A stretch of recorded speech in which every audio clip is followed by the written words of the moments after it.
Saudi ভাষা শেখার নতুন একটি ক্লাসে আপনাকে জানাই স্বাগতম। আপনারা যারা সৌদি আরবে নতুন এসেছেন বা আসবেন তারা সকলে অবশ্যই আরবি ভাষাতে কথা বলা শেখার জন্য চেষ্টা করবেন। আজকে আমরা দৈনন্দিন কাজের দরকারি আরবি শব্দার্থ এবং বাক্য বলা শেখাবো। তো আমরা প্রথমে 10টি শব্দ শেখাবো। আমাদের এখানে প্রথম শব্দটি আছে হোয়েন। আরবি শব্দ হোয়েন মানে হচ্ছে কোথায়। কোথায় এটা বলতে গেলে আমরা আরবিতে বলবো হোয়েন। পরবর্তীতে আছে কাম। আরবি শব্দ কাম। কাম মানে কত। একটা জিনিস কিনতে গিয়েছি, দাম কত, কাম ফ্লুস, কত টাকা। তো কাম মানে কত। পরবর্তীতে আছে নফর। আরবি শব্দার্থ নফর। নফর মানে মানুষ। মানুষ বা লোক, এটাকে আমরা সৌদিতে বলবো নফর। পরবর্তী শব্দটি আছে ফ্লুস। আরবি শব্দার্থ ফ্লুস। ফ্লুস মানে টাকা পয়সা। এই যে আমরা রিয়াল বলি, তো এই রিয়াল কিন্তু টাকা, মানে সৌদির টাকা। এই রিয়াল বা টাকা পয়সা এটা বলতে গেলে আমরা বলবো ফ্লুস। এরপর আছে জেদিদ। আরবি শব্দার্থ জেদিদ মানে হচ্ছে নতুন। কোন একটা জিনিস নতুন, নিউ, এটাকে আমরা আরবিতে বলি জেদিদ। আবার কোন একটা জিনিস যদি ভালো হয় সেটাকে আমরা বলি কয়েজ। কয়েজ মানে ভালো। কাইফা হালুকা, তুমি কেমন আছো? আলহামদুলিল্লাহ আনা কয়েজ। তো কয়েজ শব্দের অর্থ হচ্ছে ভালো। পরবর্তীতে আছে শুকরান। শুকরান মানে হচ্ছে ধন্যবাদ। আমি যদি কাউকে ধন্যবাদ জানাই তখন আমাকে আরবি ভাষাতে বলতে হবে শুকরান। শুকরান জাজিলা, অসংখ্য ধন্যবাদ। পরবর্তীতে আছে কি সুরা সুরা। আরবি শব্দ সুরা সুরা মানে হচ্ছে তাড়াতাড়ি। তাড়াতাড়ি এটা বলতে গেলে আমাকে আরবিতে বলতে হবে সুরা সুরা। এরপরে আছে কি মজনুন। আরবি শব্দার্থ মজনুন মানে হচ্ছে পাগল। অনেকেই বলে না, একজন অন্যজনকে বলে যে ইন্তা মজনুন, তুমি পাগল। এই মজনুন মানে পাগল। এবং আরবিতে অনেকে বলে দেখবেন মিসকিন। এই মিসকিন শব্দের অর্থ হচ্ছে ফকির, মানে ফকির বা গরিব। এমনটা বলতে গেলে আরবিতে আমাদেরকে বলতে হবে মিসকিন। আর মিসকিন আমি গরিব, ইন্তা মিসকিন তুমি গরিব। তো যাই হোক, আমরা এখন বাক্য শেখাবো। আমাদের এখানে প্রথম বাক্যটি রেখেছি আমার কাজ দরকার। আমার কাজ দরকার এটা বলতে গেলে আমরা সৌদির ভাষা বা আরবি ভাষাতে আমরা বলি আনা লাজেম শগল। আনা লাজেম আমার দরকার, শগল মানে কাজ। আনা লাজেম ফ্লুস আমার টাকা দরকার। তো আমরা যখন বলবো যে আমার কাজ দরকার তখন আমরা আরবিতে বলবো আনা লাজেম ফ্লুস। এরপরে আছে কাজ কোথায় আছে। আমি আপনাকে প্রশ্ন করলাম যে কাজ কোথায় আছে। এটা বলতে হলে আমাকে আরবিতে বলতে হবে হোয়েন মৌজুদ শগল। হোয়েন মৌজুদ কোথায় আছে, শগল মানে কাজ। আনা লাজেম শগল আমার কাজ দরকার, হোয়েন মৌজুদ শগল কাজ কোথায় আছে। বুঝতে না পারলে অবশ্যই কমেন্ট করবেন। এরপরে ধরুন আমি বলতেছি আমি এখন দোকানে যাব।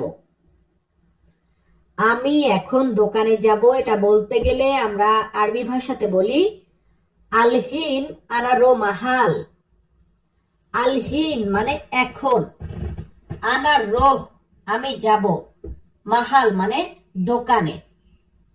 আলহিন আনা রো মাহাল আমি এখন দোকানে যাব। আমাদের পরবর্তী বাক্যটি আছে আমার সাথে তুমি চলো। আমি আপনাকে বললাম যে তুমি আমার সাথে চলো। এটা বলতে গেলে আমাকে আরবিতে বলতে হবে ইনতা এমসি আনা সাওয়া সাওয়া। ইনতা এমসি তুমি চলো, আনা সাওয়া সাওয়া আমার সাথে। ইনতা এমসি আনা সাওয়া সাওয়া তুমি আমার সাথে চলো। ক্লিয়ার? তো এর পরবর্তী বাক্যটি কি আছে? আমি একটা শার্ট কিনবো। ভাই ধরুন একটা শার্ট পছন্দ হয়েছে, তো আমি বলতেছি আমি একটা শার্ট কিনবো। এটা বলতে হলে আমাকে আরবিতে বলতে হবে আনা ইস্তারি ওয়াহেদ কামিজ। আনা ইস্তারি, আমি ক্রয় করব, ওয়াহেদ কামিজ, একটা শার্ট। আনা ইস্তারি ওয়াহেদ কামিজ, আমি একটা শার্ট ক্রয় করব বা কিনবো, একই তো। এরপরে আছে কি, আগে তুমি কাজে যাও। ধরুন আপনার বন্ধু আপনাকে বললো যে আগে তুমি কাজে যাও বা আগে আপনি কাজে যান। এটা বলতে গেলে আরবিতে বলতে হবে আউয়াল ইন্তারো শগল। আউয়াল মানে আগে বা প্রথমে, ইন্তারো তুমি যাও, শগল মানে কাজ, কাজে, এমনটাই। আউয়াল ইন্তারো শগল, আগে তুমি কাজে যাও, বাদেন ইন্তা ইস্তারি কামিজ, পরে তুমি শার্ট কেনো। এরপর ধরুন আমি বলতেছি আমি এই কাজ করতে পারি, কোন একটা কাজ করতে পারি। তো এটা বলতে গেলে আমাকে আরবিতে বলতে হবে আনা একদার হাদা শগল। আনা একদার, আমি করতে পারি, হাদা শগল, এই কাজটা। আনা একদার হাদা শগল, আমি এই কাজটা করতে পারি। তো চলুন আমরা পরবর্তী ধাপে আর 10টি শব্দ শিখিয়ে দেই। আমাদের এখানে প্রথম শব্দটি আছে আনা। আরবি শব্দার্থ আনা। আনা মানে আমি। তবে আনা মানে অনেক ক্ষেত্রে আমরা আমার বুঝিয়ে থাকি।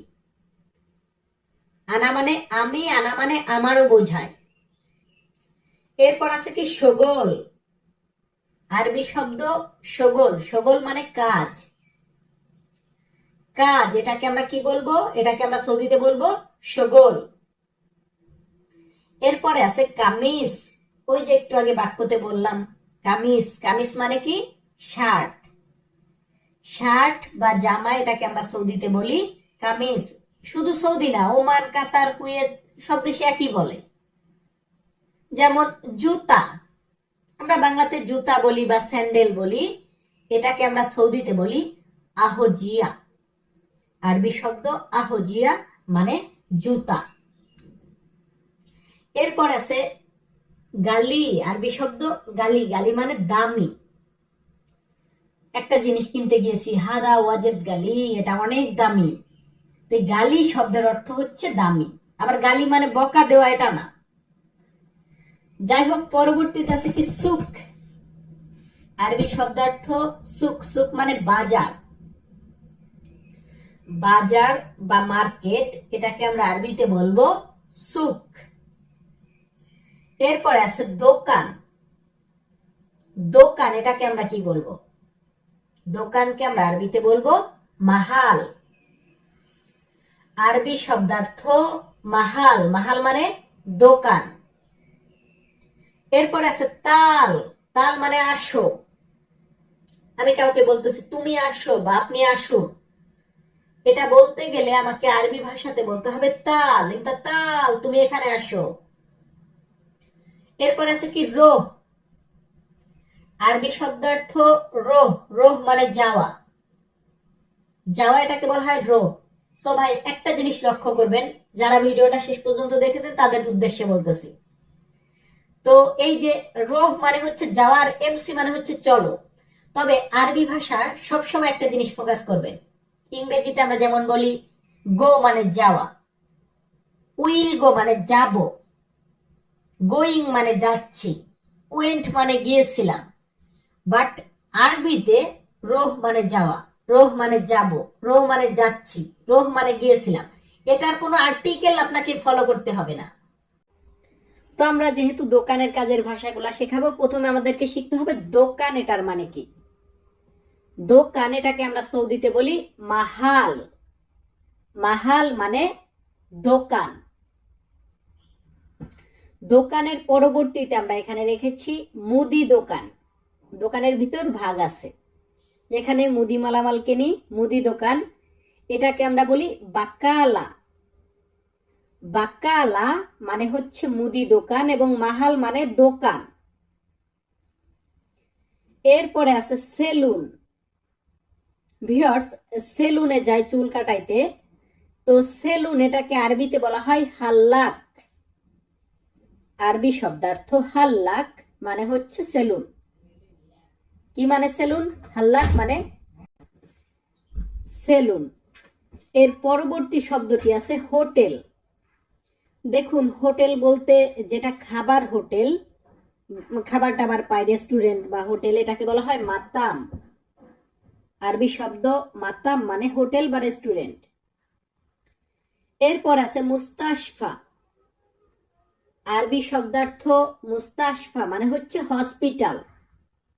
আমরা হসপিটাল বলি, হাসপাতাল বলি, তো এটাকে আমরা সৌদিতে কি বলবো? মুস্তাশফা।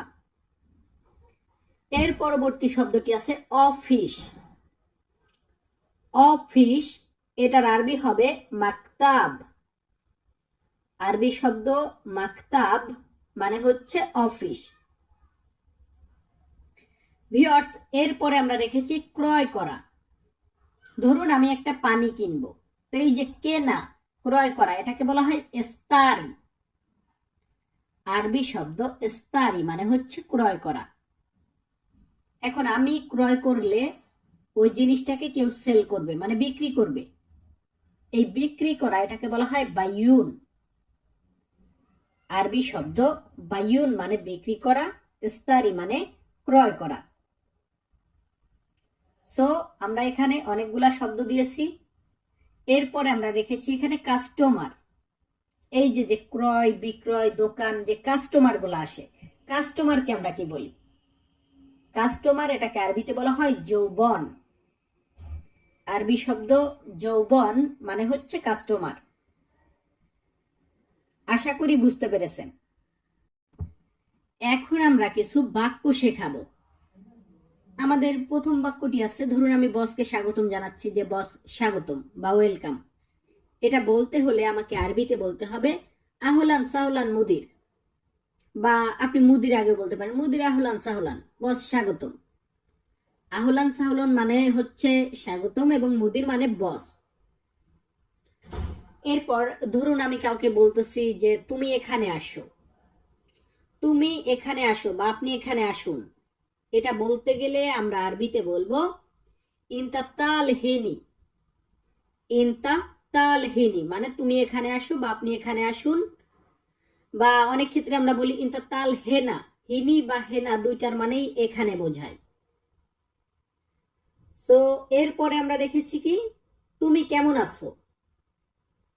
আমি আপনাকে প্রশ্ন করলাম যে আপনি কেমন আছেন বা তুমি কেমন আছো, এটাকে আমরা আরবিতে বলবো কেইফ হালেক। কেইফ হালেক মানে তুমি কেমন আছো। বা অনেকে আমরা বলি কেফুল হাল। কেফুল হাল মানে তুমি কেমন আছো। কেমন আছো এটাকে আমরা বিভিন্ন ভাবে বলতে পারি, যেমন কাইফা হালুকা মানে কেমন আছেন। প্রত্যেকটাই শিখে রাখবেন, যে যেটা বলে তখন সেটা বলবেন। তো যাই হোক, এরপর ধরুন কেউ জিজ্ঞাসা করলো কেইফা আলেক, আমি বলবো কি আমি ভালো আছি, মানে এটাকে আমি কি বলবো? এটাকে আমি বলবো আনা কয়েজ। আরবি শব্দ আনা কয়েজ মানে হচ্ছে আমি ভালো আছি। বা আমরা বলতে পারি আলহামদুলিল্লাহ। আলহামদুলিল্লাহ মানেও আমি ভালো আছি বোঝায়। আনা কয়েজ মানেও আমি ভালো আছি বোঝায়। এরপর আমরা রেখেছি আমার সাবান দরকার। দোকানে গিয়েছি, গোসল করব, সাবান ফুরিয়ে গেছে, তো সাবানের দরকার, এটা বলতে গেলে আমাদেরকে আরবিতে বলতে হবে আনা লাজেম সাবুন। আনা লাজেম সাবুন। এখানে আনা মানে আমার, লাজেম মানে দরকার, সাবুন মানে সাবান। আনা লাজেম সাবুন, আমার সাবান দরকার। কোনো কিছু বুঝতে না পারলে কমেন্ট করবেন যে ভাই এইটা কেন বললেন, এটা কিভাবে হলো, অবশ্যই বলবেন। এরপর এখন কোন একটা জিনিস কিনতে গিয়েছেন, ধরুন জিজ্ঞাসা করলেন এটার দাম কত, বা আপনাকে কেউ জিজ্ঞাসা করলো এটার দাম কত, এটাকে আরবিতে বলতে হবে হাদা কাম ফুলুস। হাদা কাম ফুলুস মানে এটার দাম কত বা এটা কত টাকা। হাদা মানে এটা, কাম মানে কত, ফুলুস মানে টাকা পয়সা। হাদা কাম ফুলুস, এটা কত টাকা বা এটার দাম কত, এমন কিছু বোঝায়। এরপর ধরুন আমি বলতেছি এটার দাম 10 রিয়াল। আমরা যেহেতু সৌদিতে রিয়াল ইউজ করি, তো ধরুন আমি বললাম যে এটার দাম 10 রিয়াল। এটা বলতে গেলে আমাকে আরবিতে বলতে হবে হাদা আশারা রিয়াল। হাদা আশারা রিয়াল। হাদা মানে এটা, আশারা মানে 10, রিয়াল মানে রিয়াল। এখন আপনি যদি বলতেন হাদা খামসা রিয়াল, এটা 5 রিয়াল, সেটা আপনার ওই জিনিসটার দামের উপর ডিপেন্ড করে। এরপর ধরুন কাস্টমারটা বলতেছে সম্ভবত এটা ভালো না। আমরা অনেক সময় বলি না মনে হয় এটা ভালো না। তো এই যে মনে হয় ভালো না বা সম্ভবত এটা ভালো না, এটা বলতে গেলে আমাদেরকে আরবিতে বলতে হবে মুমকিন হাদা মো কয়েস। মুমকিন মানে সম্ভবত, হাদা এটা, মো কয়েস ভালো না। ভিউয়ার্স, আমরা এখন পরবর্তী ধাপে যাব নতুন বাক্য শেখার জন্য। আমরা এই ধাপটাতে অনেকগুলা বাক্য দিয়েছি। আমাদের এখানে প্রথম বাক্যটি আছে এখন কাস্টমার নাই। অনেক সময় দোকানে কাস্টমার থাকে না। তো ধরুন আমি বললাম যে এখন কাস্টমার নাই, এটা কিভাবে বলবো? আমাকে আরবিতে বলতে হবে আলহিন মাফি যৌবন। আলহিন মানে এখন, মাফি যৌবন কাস্টমার নেই। আলহিন মাফি যৌবন, এখন কাস্টমার নেই। সো আগে শব্দ শিখতে হবে। আপনাকে শিখতে হবে আনা মানে কি, ইনতা মানে কি, হাদা মানে কি, এগুলো আগে শিখতে হবে।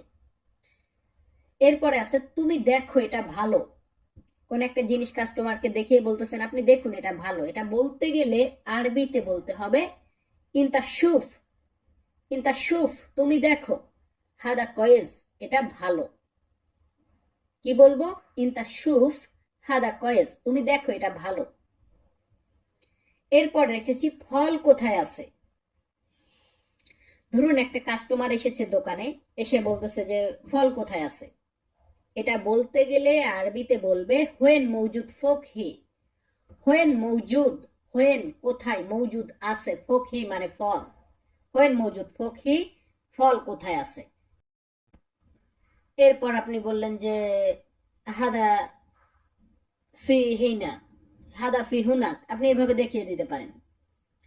তো যাই হোক, এরপর ধরুন আপনি বললেন যে এখানে ভালো খেজুর আছে। এখানে ভালো খেজুর আছে, এটা বলতে গেলে আরবিতে বলতে হবে হিনি মৌজুদ কয়েস তামার। হিনি মৌজুদ, এখানে আছে, কয়েস তামার মানে ভালো খেজুর। খেজুরকে আরবিতে বলা হয় তামার। আমাদের পরবর্তী বাক্যটি আছে আমাকে পানি এবং কফি দাও। ধরুন আমি বলতেছি যে আমাকে পানি দাও বা আমাকে কফি দাও, এটা বলতে গেলে আরবিতে আমাকে বলতে হবে আতিনি ময়া ওয়া গাওয়া। আতিনি মানে আমাকে দাও, ময়া মানে পানি, ওয়া মানে এবং, গাওয়া মানে কফি। তাহলে আমরা একত্রিত করে বলবো আতিনি ময়া ওয়া গাওয়া, আমাকে পানি এবং কফি দাও। এরপর ধরুন আমি সেলুনে যাচ্ছি চুল কাটানোর জন্য। আমি বলতেছি আমি এখন সেলুনে যাচ্ছি, তো এটাকে আরবিতে কি হবে? আরবিতে বলতে গেলে আমাকে বলতে হবে আলহিন আনারো হাল্লাক। আলহিন আনারো হাল্লাক মানে আমি এখন সেলুনে যাচ্ছি। আলহিন মানে এখন, আনারো আমি যাচ্ছি, হাল্লাক মানে সেলুন। আপনি বলতে পারেন আলহিন আনারো বাররা, আমি বাইরে যাচ্ছি এখন। এরপর ধরুন আপনি বললেন যে আপনি যাচ্ছেন, আমি বললাম যাও সমস্যা নেই। তো এটা বলতে গেলে আমাদেরকে আরবিতে বলতে হবে ইনতার রোহ মাফি মুশকিলা, বা আমরা বলতে পারি মাফি মুশকিলা ইনতার রোহ, সমস্যা নাই তুই যা। আমরা এভাবেই কথা বলি। তো আমরা কিন্তু বেশ কিছু বাক্য দিয়েছি, এখন আমরা কয়েকটা শব্দ দিব। আমাদের এখানে প্রথম শব্দটি আছে খবুজ। আরবি শব্দ খবুজ মানে হচ্ছে রুটি।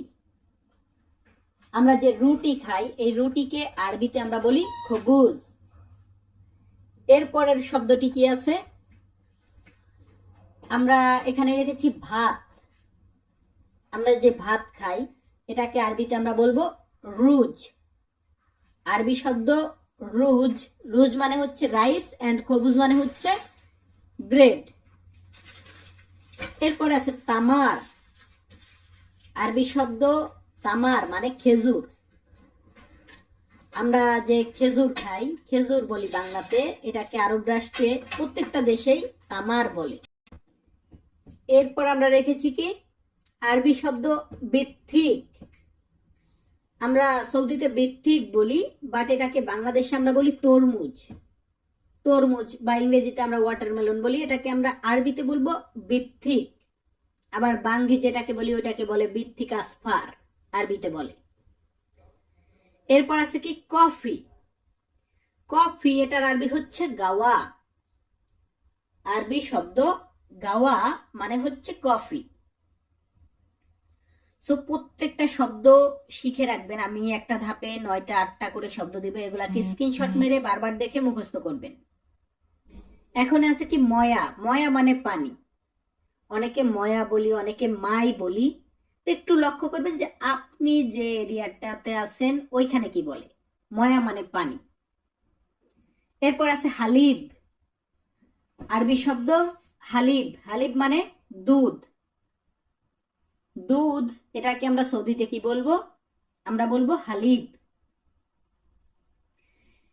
হালিবের পরবর্তীতে এখানে আমরা দেখেছি সুক্কার।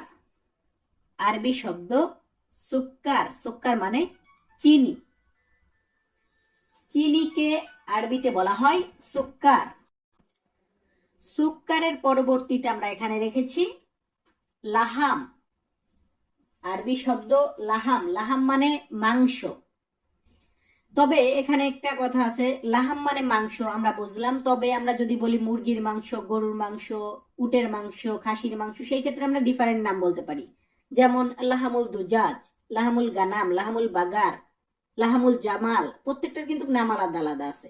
তবে লাহাম মানে মাংস।